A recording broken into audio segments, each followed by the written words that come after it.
Señores, vamos a hablar hoy de fiestas populares en la historia. A nivel mundial, dice. A nivel mundial, en todas las épocas. Una fiesta popular es el carnaval, la Pascua, todas esas cosas. Podríamos empezar con la Pascua, ¿no? Que comienza naturalmente en Israel. Había algunos días donde se guardaban ciertas formas, se comían las hierbas amargas, se comía de pie con un palo en la mano, como si se tratara de emprender una marcha, ¿no? Un báculo en realidad. Y lo que se comía era el cordero pascual, macho de 1 año y sin ninguna mancha. No estaba permitido romper los huesos ni dejar la carne.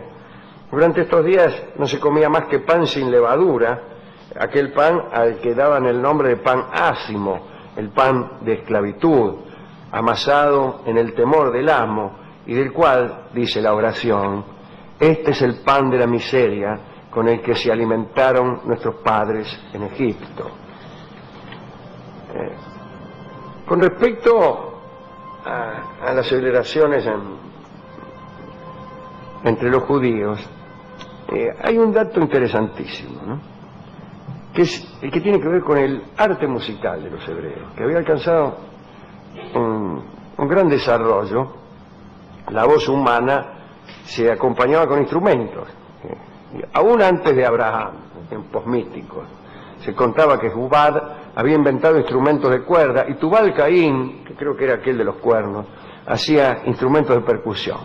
Según las escrituras, Moisés entonó el canto de acción de gracias al son de tamboriles. El instrumento musical religioso por excelencia utilizado por los judíos en las fiestas es la trompa o las trompetas de plata.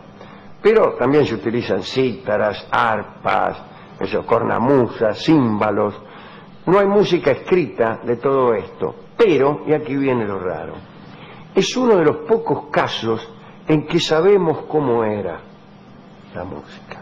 Por ejemplo, no sabemos cómo era la música griega. No sabemos.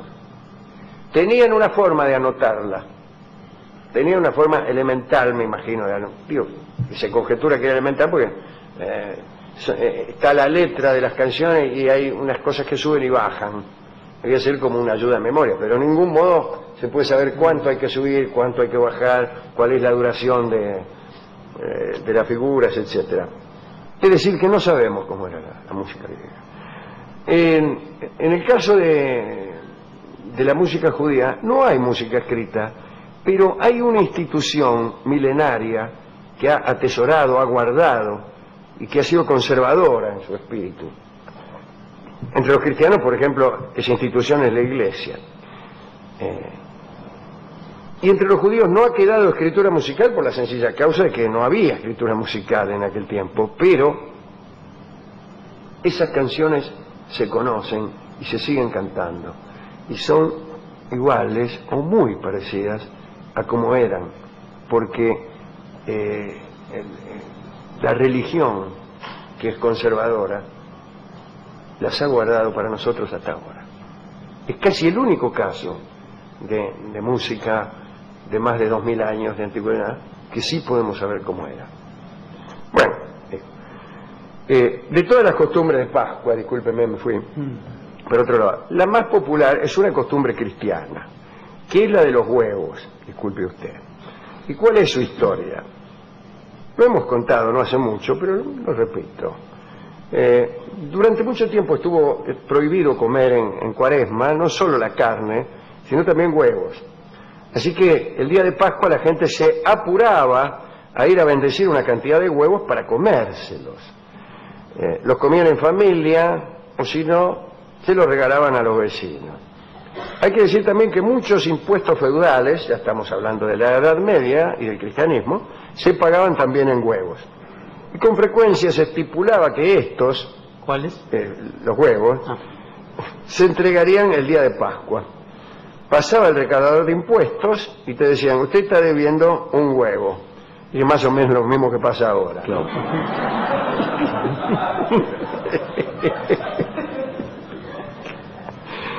Esta particularidad ¿Cuál? Esta. ¿Cómo le gusta? Ayudó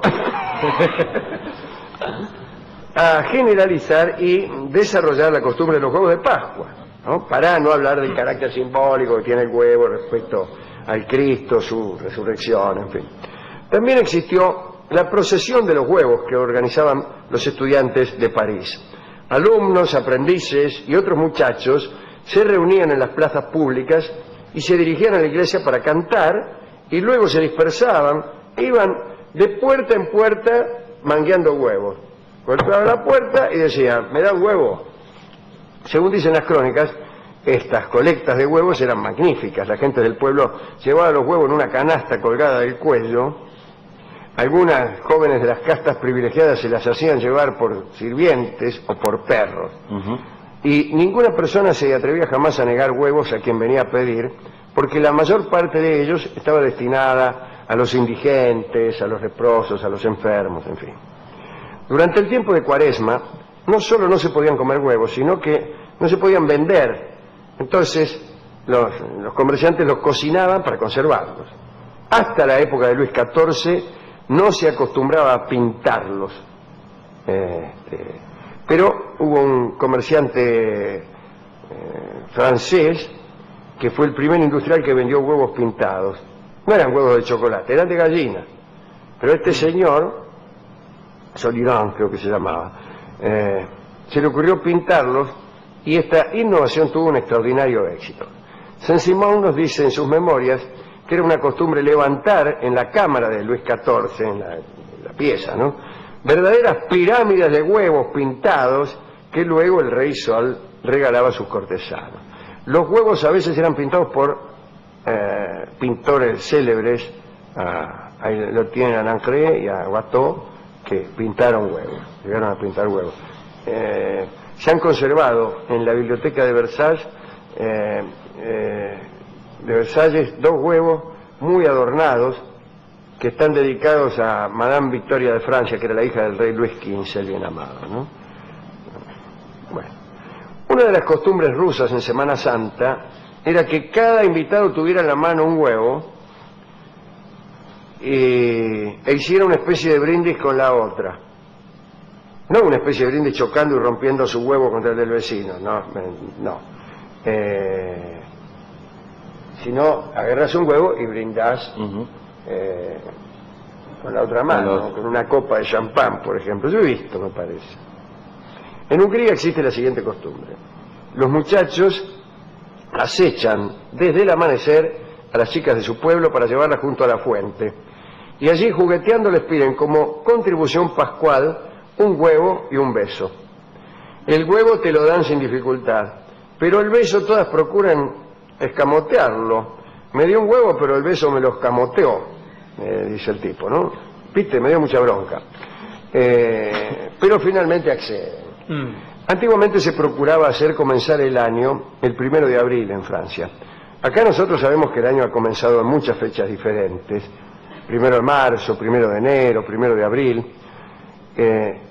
Y en Francia se establecía ese día, y también se establecía ese día como el de la resurrección de Cristo. Fue Carlos IX, estoy hablando de 1564, Carlos IX es el mismo rey que propició la noche de San Bartolomé, en donde se mataron a todos los hugonotes.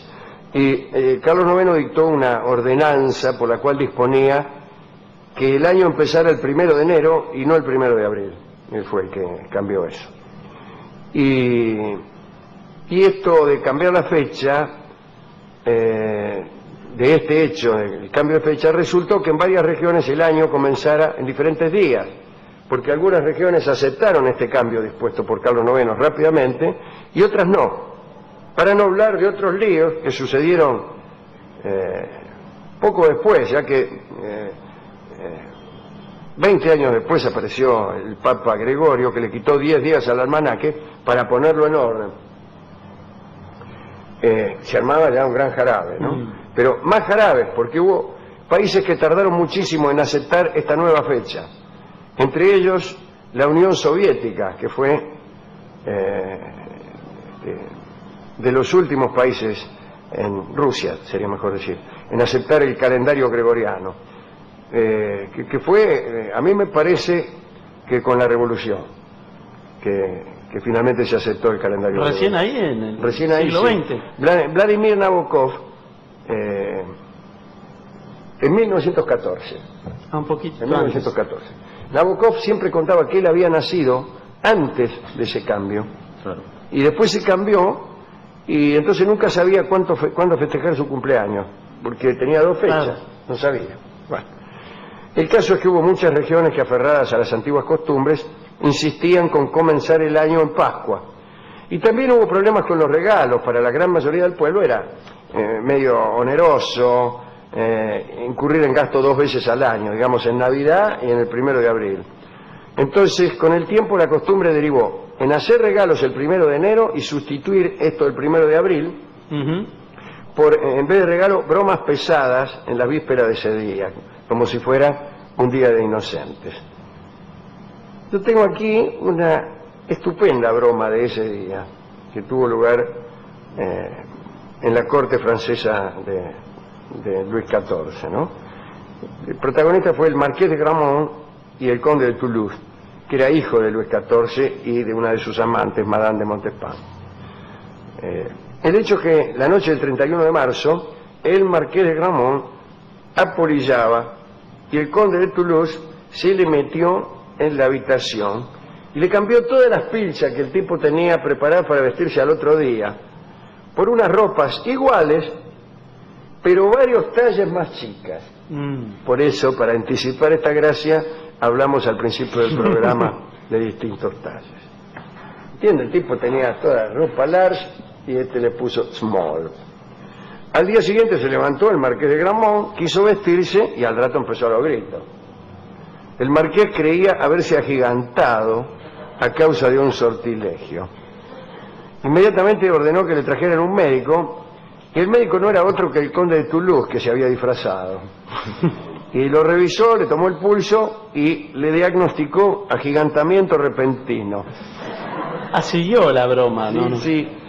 Y después escribió una receta en la que se leía: eres un verdadero estúpido, te hemos jugado una broma. Mirad debajo de tu cama y encontrarás tu ropa con el tamaño de siempre. Linda broma, ¿eh? Muy bueno. Bueno, también se festejaba el día 1 de mayo, desde luego no tenía nada que ver con el Día del Trabajo, ¿no? Más bien eran unos festejos caprichosos en Francia, ¿no? Fundados en antiguas costumbres de los galos, y eran fiestas muy raras, ¿no? Eran fiestas muy raras, fiestas en que se quebrantaba la ley, etcétera. Pero a mí me parece que esa no es la fiesta del 1 de mayo. Este cronista está completamente equivocado, así que lo abandono ahora. También el día de San Juan se festejaba como se festejaba ahora, ¿no? Como hasta hace poco se festejaba con hogueras, con qué sé yo, quemando cosas, ese tipo. Y la otra fiesta de la cual conviene hablar, desde luego, es la del carnaval, ¿no? En cierta época el atractivo principal del carnaval consistía en una tentativa o un sueño de igualdad, pues durante algunas horas se confundían las categorías y las clases, se hacía burla a los amos y a los jefes, se ridiculizaba la justicia y se faltaba a las leyes. Es algo que solamente ocurría en carnaval. Algunos dicen que el carnaval se deriva de las saturnales romanas, de las bacanales griegas. El caso es que aquellas mascaradas francesas de la Edad Media fueron notables, sobre todo por su tendencia satírica, porque ahí incluso había tipos que se disfrazaban del rey, y burlescamente se disfrazaban. Los criados envueltos en oropel parodiaban el lenguaje y los ademanes de sus amos. Bueno, después todo un aburrimiento, ¿no? Los padres de la Iglesia al final condenaron el carnaval, pero en vano, la gente seguía carnavaleando. Incluso el Papa Inocencio III, amigo de este programa, hizo prohibir por decreto el carnaval, pero fue en vano. Según se dice, en los días de carnaval el rey continuaba reinando, pero no gobernaba. así que se podía hacer de todo sin que te llevaran preso. Entre las figuras que sacaba a escena el carnaval, según algunos, quería decir adiós a la carne, ¿no? Porque viene de la Cuaresma, son 42 días antes de la Pascua. Y existía una costumbre que duró mucho tiempo, el buey gordo. Tanto entre los egipcios como entre los griegos, la causa principal de estos festejos era honrar al buey por los servicios prestados a la agricultura por este rumiante. Se lo paseaba por las calles, se lo adornaba, y de ahí proviene la costumbre de pasear muñecos, coches, maniquíes, adornados por las calles de las ciudades. Yo no creo ni un poco en esto. El papel picado proviene de Niza, lo mismo que las flores y las batallas de flores, de tipo se arrojaban flores. Y después la historia del carnaval, bueno, ya se hizo más industrial. El último festejo del que hablaremos un día, ¿no? Una fiesta que había en Roma en honor de Cibeles y también en honor de Atis y de Agristis y de Adonis, que habían protagonizado un drama que algún día contaremos con pelos y señales, ¿no? Al final de este drama, protagonizado por Atis, Agristis y Adonis, Agristis se castró, y en esa fiesta, en la fiesta que los recordaba, había unos sacerdotes que solían castrarse en el momento culminante de la fiesta. O mejor dicho, se tenía por momento culminante de la fiesta aquel en que sobrevenía la castración de alguno, ¿no? Incluso algunos adeptos, contagiados por el fervor de los sacerdotes y deseosos de ofrendar a la divinidad algo más que buenos deseos, también se castraban y dejaban sus ofrendas, por decirlo así, en los altares correspondientes. Era una fiesta bárbara, pero algún día les contaré porque esto era algo espantoso, ¿no? Como quiera que sea, las fiestas populares tienden a declinar en beneficio de los festejos particulares. Todo lo que antes era público va pasando al ámbito privado, salvo algunas cosas. No todo. No todo. Algunas cosas que antes pertenecían al ámbito público pasan al ámbito privado. Algún día también tendremos que hablar de eso, ¿no? ¿Qué es lo que le pasa? ¿Qué es lo primero que le pasa a un tipo que va en cana? Lo primero que pierde, la vida privada. Todos sus actos son públicos. Todos sus actos son públicos. Y en los regímenes más autoritarios y más firmemente controladores, la vida privada de los hombres casi no existe. Casi no existe. Está bueno pensar un rato en eso. Y también hay otra cosa donde se produce lo contrario, es decir, no que los actos públicos, se produce lo mismo que estamos diciendo que ocurre en los regímenes autoritarios, es decir, el paso de la intimidad a lo público. ¿Y qué es en la televisión? ¿Qué es en los programas como Gran Hermano y esas cosas? Entonces, publicar las entrañas es un deseo de algunas personas que tienen casi como una patología exhibicionista, y les encanta ir a la televisión y mostrarse durante todo el día, exhibirse. Es una patología esa, como también es la otra, la que permite esos programas, la de los que gustan del que lo ve. mirar, el que lo ve, que le gusta entrometerse en la vida ajena, ¿no? De la interacción de esas dos patologías surge un éxito. Bien, esto es todo lo que tenía que decir sobre algunas de las muchas festividades populares que en general van declinando, se van perdiendo o son reemplazadas por eventos industriales como sí, el Carnaval de Río de promociones. Janeiro, todas esas cosas así, o son patéticamente resucitadas como zombies en realidad por agencias o autoridades de cultura que dicen, bueno, vamos a revivir tal fiesta, una cosa que no va a nadie, ¿no? Carnavales municipales, digo, esas cosas. Hemos ido al discotecario para que nos diera algún disco a este respecto y él me dijo que carnavales eran los de antes. Sí, bueno, sí, pero... siempre dicen Me eso. contó que él antes se divertía muchísimo y ahora no.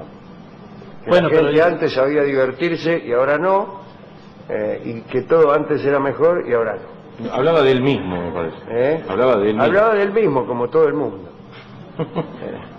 Y Pero finalmente sí, le dio algo, me porque- dio dice, mire, tiene razón, dice, las fiestas privadas están reemplazando a las públicas. Y me dio una milonguita que se llama Garufa en Villalugano, Sí. que vamos a escuchar en la versión de Jorge Vidal, que es una milonga muy divertida. Adelante.